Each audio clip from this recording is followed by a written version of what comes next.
निकालना है relation between elastic constant. कौन कौन से हमने इलास्टिक कांस्टेंट्स पढ़े हैं? तो बाई, के, ईटा और सिग्मा, ये चार इलास्टिक कांस्टेंट्स हमने पढ़े हैं। हम इनके बीच रिलेशन निकालेंगे। तो फर्स्ट रिलेशन है हमारा, इसके लिए हमने क्या किया, एक क्यूब लिया और इसकी प्रत्येक भुजा एक यूनिट है, एक लंबाई का या एकांक लंबाई चौड़ाई ऊंचाई का हमने एकांक भुजा वाला एक क्यूब लिया है।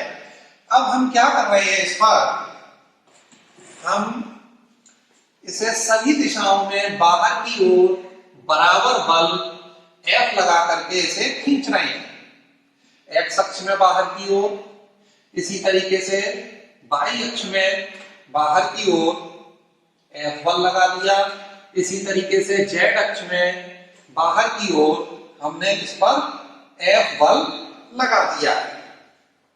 तो हम ये मान लिया कि बल द्वारा अपनी दिशा में विस्तार L होता है और लंबवत दिशा में क्या होगा, जब हम इसे खींचेंगे तो एक दिशा में, जिस दिशा में इसे खींच रहे हैं बॉडी को, उधर क्या होगा, विस्तार, और उसके लंबवत दो अक्षें और बची, वाई और जेड अक्षें बची, तो उधर क्या होगा, आकुंचन होगा, लंबाई उसमें घटेगी। जो भी चीज है, लंबाई है तो लंबाई घटेगी। तो लंबवत दिशा में क्या होगा, अपनी दिशा में तो हो गया विस्तार, और लंबवत दिशा में क्या होगा, आकुंचन। तो वो हमने मान लिया L डैश है। एक तरफ विस्तार और उसके लंबवत दो दिशाएं बची, तो वहां पर होगा आकुंचन। तो हमें दो तरह की विकृति मिलेगी, यहां से जिस दिशा में विस्तार हो रहा है वहां मिलेगी हमें अनुदैर्ध्य विकृति, लॉन्गिट्यूडिनल स्ट्रेन, और जिस दिशा में आकुंचन होता है वहां मिलती है लैटरल स्ट्रेन, पार्श्विक विकृति। ये हमने सिग्मा में दोनों डेफिनेशन पढ़ी थी। तो यहां लॉन्गिट्यूडिनल स्ट्रेन कितना हो जाएगा, अनुदैर्ध्य विकृति क्या होती है, लंबाई में वृद्धि बटे प्रारंभिक लंबाई। लंबाई में वृद्धि कितनी हुई है यहाँ पर, क्योंकि अपनी दिशा में है, अनुदैर्ध्य विकृति है, तो लंबाई में वृद्धि कितनी होती है, L। प्रारंभिक लंबाई कितनी है, 1, क्योंकि भुजा की लंबाई हमने 1 दे रखी है। तो ये आ जाएगी हमारे पास अनुदैर्ध्य विकृति L। इसी तरीके से दूसरी होती है पार्श्विक विकृति, इसे कहते हैं लैटरल स्ट्रेन। क्या होती है ये, लंबाई में कमी बटे प्रारंभिक लंबाई। लंबाई में कमी कितनी ली है हमने, L डैश, प्रारंभिक लंबाई 1, तो ये आ जाएगा L डैश। अब हमारे पास दो चीजें हमें मालूम पड़ गई। पहली चीज है हमारे पास अनुदैर्ध्य विकृति और दूसरी है पार्श्विक विकृति। जब ये दो चीजें पता लगती है तब हम क्या निकाल सकते हैं, पॉइसन अनुपात, जिसे हम कहते हैं पॉइसन रेशियो। सिग्मा से रिप्रेजेंट करते हैं, किसके बराबर होता है ये, पार्श्विक विकृति लैटरल स्ट्रेन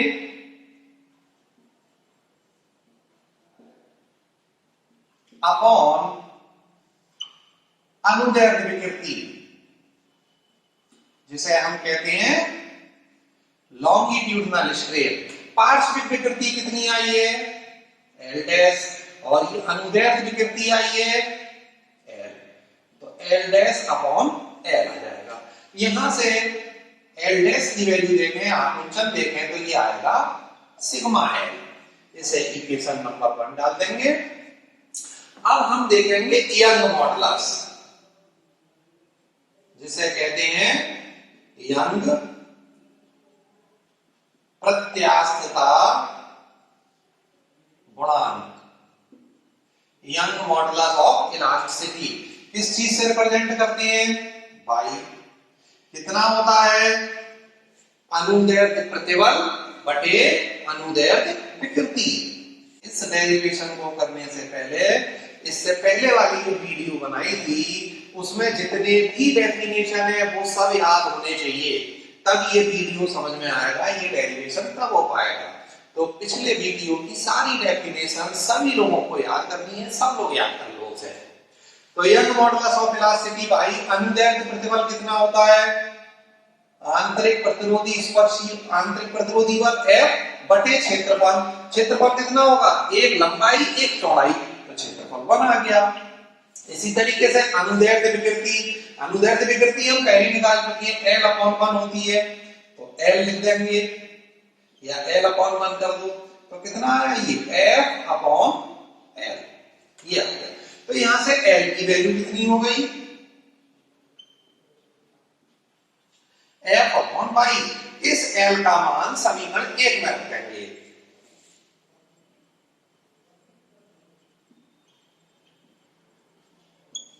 कितना हो जाएगा? L डैश बराबर सिग्मा F अपॉन y, ये आ जाएगा।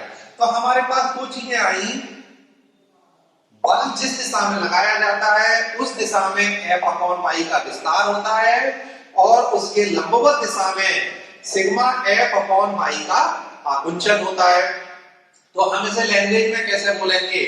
अतः बल अपनी दिशा में F अपॉन y का विस्तार और लंबवत दिशा में सिग्मा F अपॉन y का आकुंचन या minus sigma F upon y का विस्तार उत्पन्न करता है। कैसे हुआ? देखो, इस चीज को समझने के लिए हमने जैसे ये a माइनस b कह दिया, तो हम क्या कह रहे हैं? a में से b घटा रहे हैं। इसी चीज को हम घटाने को ऐसे भी कह सकते हैं a प्लस माइनस b, ये और ये भी चीज है। तो यहां तो हम कह रहे हैं b घटा रहे हैं और यहां हम कह रहे हैं माइनस b जोड़ रहे हैं। यहां घटाना, यहां जोड़ना। इसी तरीके से हम यहां क्या कर रहे हैं? F sigma F upon y की कमी यानी आकुंचन, या हम कह सकते हैं minus sigma F upon y का विस्तार या वृद्धि। तो क्या कर रहे हैं? जोड़ रहे हैं। क्या जोड़ रहे हैं? माइनस का साइन। ये चीज समझ में आ गई सबके? तो इसका मतलब बल जो है अपनी दिशा में F अपॉन y का विस्तार करता है और लंबवत दिशा में सिग्मा F अपॉन y का आकुंचन या minus sigma F upon y का विस्तार उत्पन्न करेगा। तो ये चीज सबके समझ में आ गई।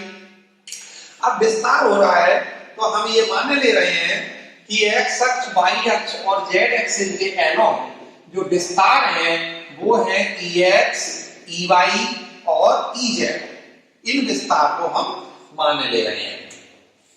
तब Ex की वैल्यू हमें निकालनी है, Ey की वैल्यू निकालनी है, Ez की वैल्यू निकालनी है। ये क्या है? x अक्ष की दिशा में कितना विस्तार होगा, y अक्ष की दिशा में कितना विस्तार होगा, z अक्ष की दिशा में विस्तार कितना होगा। तो x अक्ष की दिशा में विस्तार, x अक्ष की दिशा में जो बल F लगाया है वो अपनी दिशा में क्या करेगा? F अपॉन y का विस्तार उत्पन्न करेगा। और दो लंबवत दिशाओं में क्या करेगा? Minus sigma F upon y का विस्तार करेगा।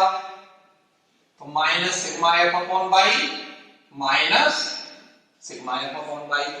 अब हम देते हैं y अक्ष वाला बल, y दिशा में ऐसे खींचा गया है, तो y दिशा में क्या हो रहा है? विस्तार कितना हो रहा है? F अपॉन y का। और दो लंबवत दिशाएं रखी x और z, उनमें क्या होगा? आकुंचन कितना होगा? माइनस सिग्मा F बटे y minus sigma F upon y।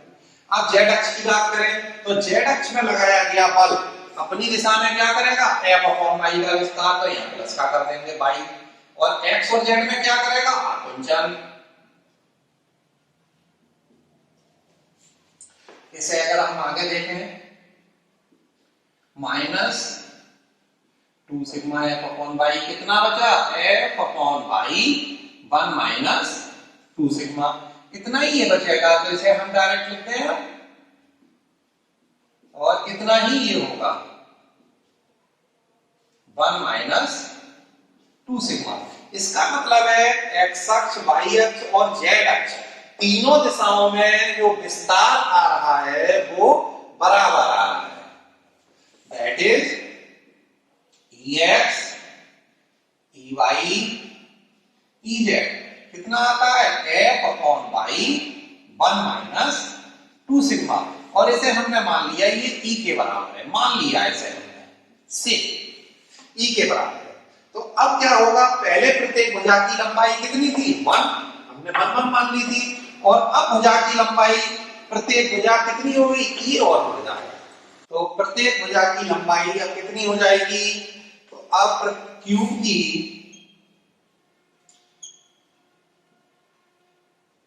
प्रत्येक भुजा की लंबाई 1 से बढ़कर कितनी हो जाएगी, 1 प्लस ई हो जाएगी। अब इस घर का प्रारंभिक आयतन क्या था,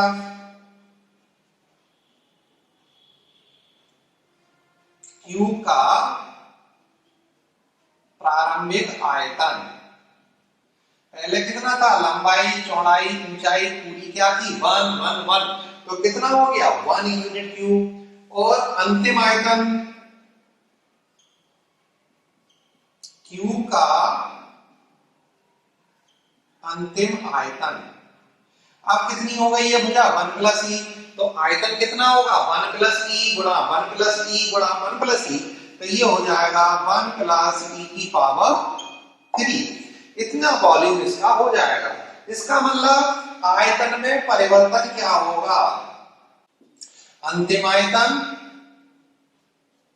माइनस प्रारंभिक आयतन कितना होगा, 1 plus E Q plus 3e plus 3e square. हम इसे ओपन कर देंगे और जब ये ओपन हो गया -1, तो ये हमारे पास बचा 3e plus 3e square plus e cube. लेकिन e क्या है, बहुत छोटी राशि है।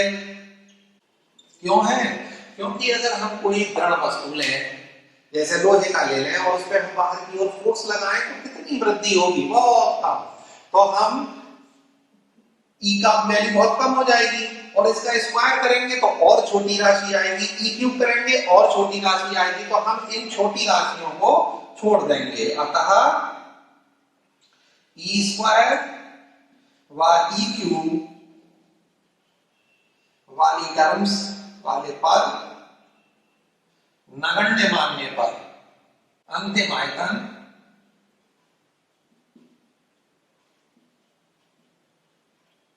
बल्कि आयतन में परिवर्तन,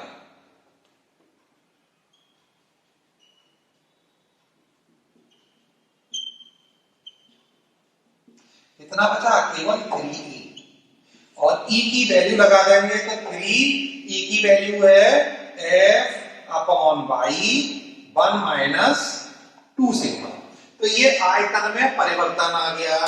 और आयतन में परिवर्तन और प्रारंभिक आयतन अगर हमें मालूम है, तब हम क्या निकाल सकते हैं, आयतन में परिवर्तन बटे प्रारंभिक आयतन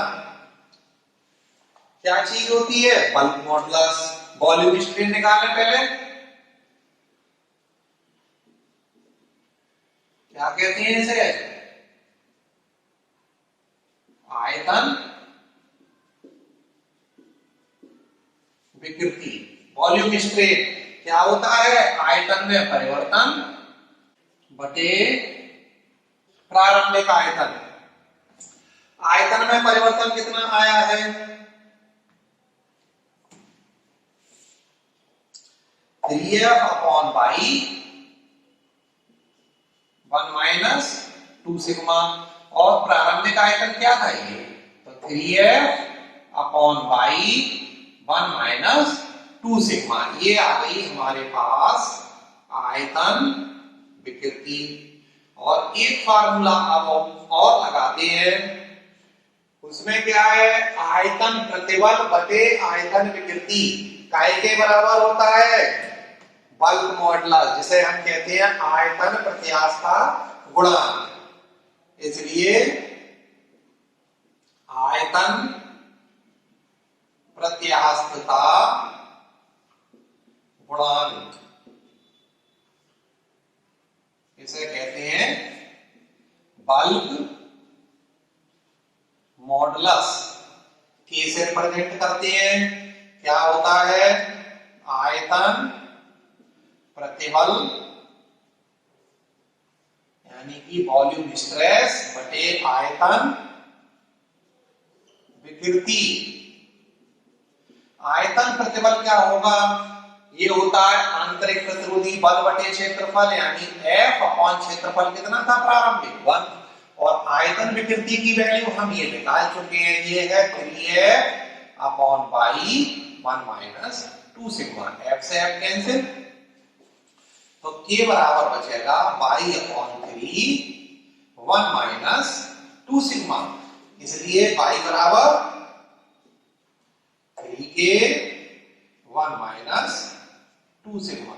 ये कहलाता है फर्स्ट इलास्टिक रिलेशन। इस तरीके से हमारा ये पहला रिलेशन ड्राइव होता है। अब हम सेकंड इलास्टिक रिलेशन निकालते हैं। तो इसके निकालने के लिए माना क्यूब के फेस में x अक्ष की दिशा में बाहर की ओर और y अक्ष की दिशा में अंदर की ओर बराबर बल F लगाया जाता है। अतः x अक्ष की दिशा में लगाया गया बल अपनी दिशा में F अपॉन y का विस्तार और लंबवत दिशा में सिग्मा F अपॉन y का आकुंचन उत्पन्न करेगा। इसी तरीके से y अक्ष की दिशा में लगाया गया बल, इसे हम इस तरीके से लगा रहे हैं, तो ये क्या करेगा? आकुंचन। तो y अक्ष की दिशा में लगाया गया बल अपनी दिशा में F अपॉन y का आकुंचन या minus sigma minus F upon y का विस्तार उत्पन्न करेगा, जबकि लंबवत दिशा में ये बल भी क्या करेगा? वृद्धि।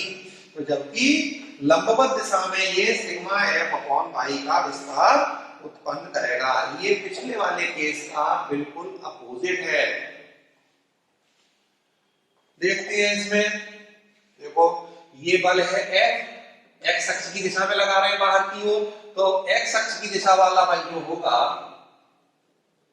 वो x अक्ष वाला बल, और एक तरफ ले रहे हैं हम y अक्ष वाला बल।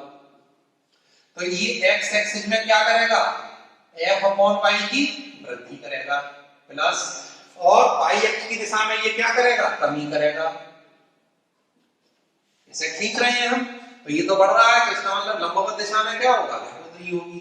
इसी तरीके से अब हम y अक्ष की दिशा में इस बल का परिणाम देख रहे हैं, y वाले का।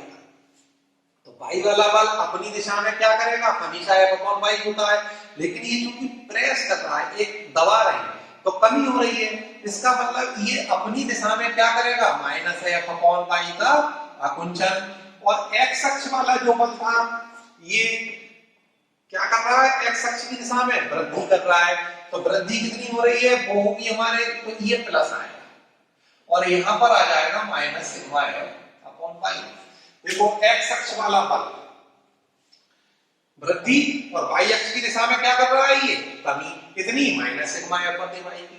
y अक्ष वाला बल अगर हम देखें तो y अक्ष वाला बल इस तरीके से हमने ऐसे प्रेस किया, तो अपनी दिशा में क्या करी इसने? कमी। कितनी की? माइनस F अपॉन y की कमी कर दी। ठीक है। और x अक्ष वाला बल क्या कर रहा है? y अक्ष की दिशा में कमी। कितनी कर रहा है? Minus sigma F upon y। तो ये इस तरीके से आएंगे। तो y अक्ष की दिशा में कमी होगी, चाहे बल x अक्ष में लगे या y में, और x अक्ष की दिशा में वृद्धि होगी। तो ये चीज अच्छे से समझ लेनी है कि हम फोर्स कैसे लगा रहे हैं। और z अक्ष की दिशा में कोई भी बल नहीं लगाया है, तो z अक्ष की दिशा में क्या होगा? कोई ना तो कमी होगी और ना ही वृद्धि होगी। हमने मान लिया कि x, y और z अक्षों के अनुदेश विस्तार Ex, Ey व Ez है। Ex, Ey और Ez। तो x अक्ष में कितना बल लग रहा है? F अपॉन y विस्तार और sigma F upon y। y अक्ष में क्या लग रहा है? और z अक्ष में क्या है? 0। तो F upon y common, 1 plus sigma minus F upon y 1 plus sigma. इसका मतलब x अक्ष में वृद्धि होगी, चाहे बल हम x अक्ष में लगाएं या y अक्ष वाला लगाएं, और y अक्ष की दिशा में कमी ही होगी, चाहे हम बल x अक्ष वाले को देखें या y अक्ष वाले को देखें। तो अब जो है एक्स अक्ष की दिशा में क्या हो रही है? विस्तार विकृति। विस्तार विकृति क्या होती है? लंबाई में वृद्धि बटे प्रारंभिक लंबाई। लंबाई में वृद्धि कितनी है?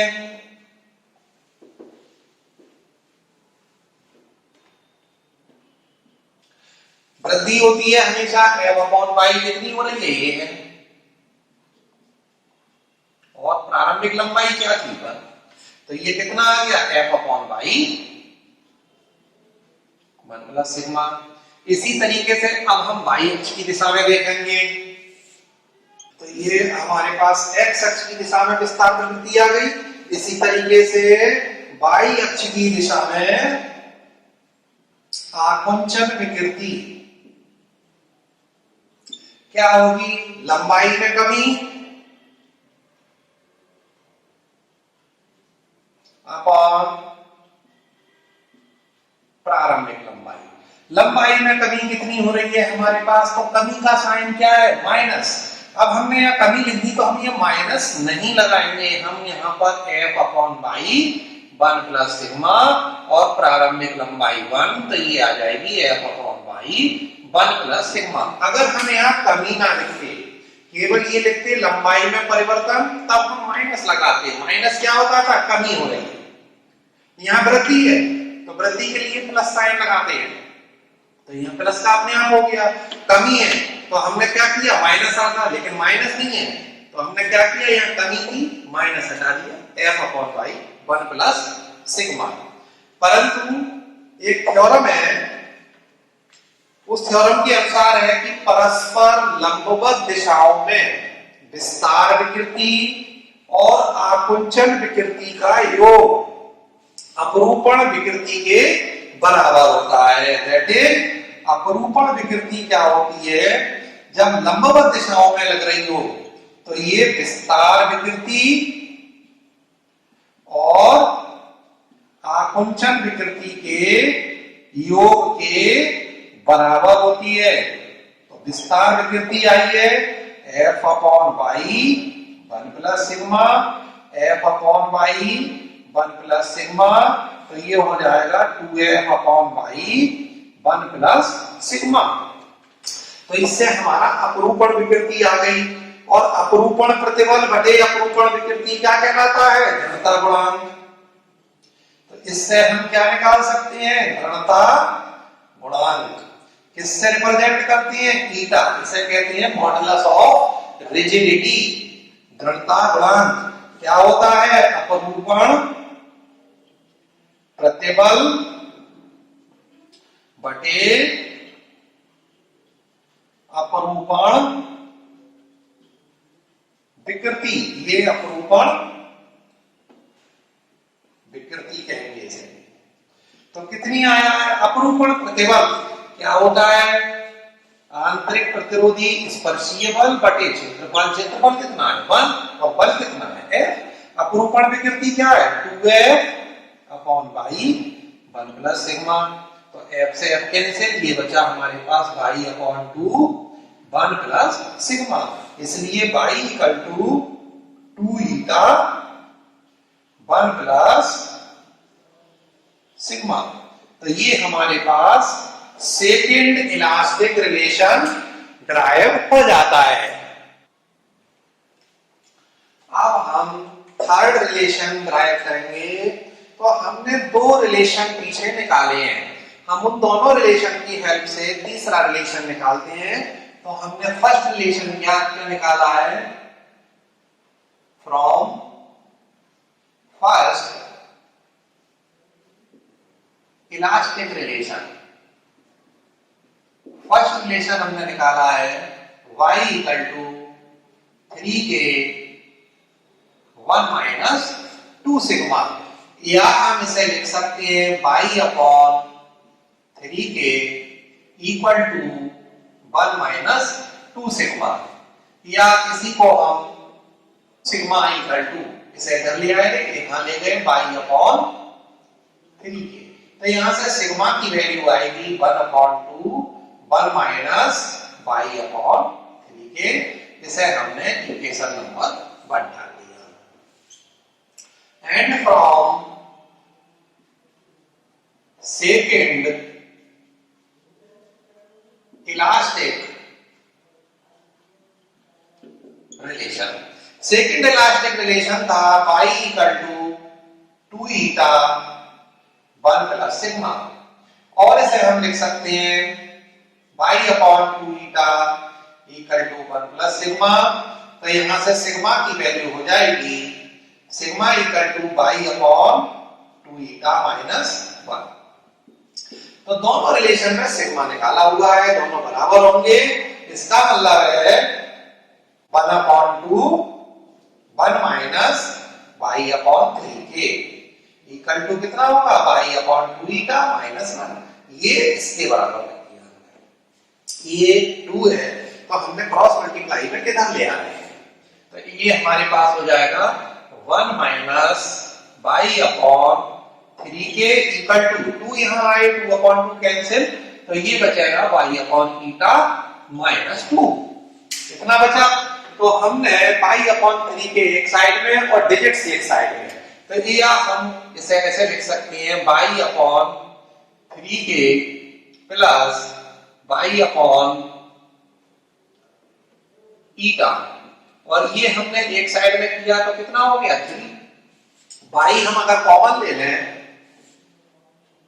कॉमन लेने के बाद ये नीचे चला जाएगा तो ये बचा 1 अपॉन 3 के plus 1 upon eta equal to 3 upon pi. तो ये वाला रिलेशन कभी भी प्रूफ करा सकते हैं, या हम 3 के ईटा को एलसीएम ले लें तो ये बचेगा ईटा प्लस 3 के 3 अपॉन पाई। इसमें से पाई की वैल्यू ये क्रॉस मल्टीप्लाई की तो 9 ईटा के अपॉन 3 के प्लस ईटा। कई बार ये रिलेशन पूछा जा चुका है। अब हम दोबारा से वही पहुंचते हैं फर्स्ट एंड सेकंड रिलेशन से। Again from relation first and second, देखो ये वाला फर्स्ट रिलेशन था और ये वाला सेकंड रिलेशन था, दोनों y इक्वल टू है तो राइट हैंड साइड भी दोनों बराबर होंगी। तो कितना होगा 3 के 1 minus 2 sigma equal to 2 eta 1 plus sigma. Brackets open करेंगे, सिग्मा वाली टर्म्स हम एक साइड में ले लेंगे तो ये हमारा हो जाएगा 2 ईटा सिग्मा प्लस 6 के सिग्मा इक्वल टू 3 के माइनस 2 ईटा, और सिग्मा अगर हम कॉमन ले लें तो हमारे पास क्या बचेगा 3 के माइनस 2 ईटा अपॉन 6 के प्लस 2 ईटा। तो ये नेक्स्ट रिलेशन आ जाता है। तो ये हमारा हो गया थर्ड रिलेशन, ये हो गया फोर्थ रिलेशन, और ये हो गया फिफ्थ रिलेशन। तो इस तरीके से जो इलास्टिक कांस्टेंट्स हैं उनके बीच जितने भी पॉसिबल रिलेशन हो सकते हैं वो सारे हमने ड्राइव कर लिए हैं।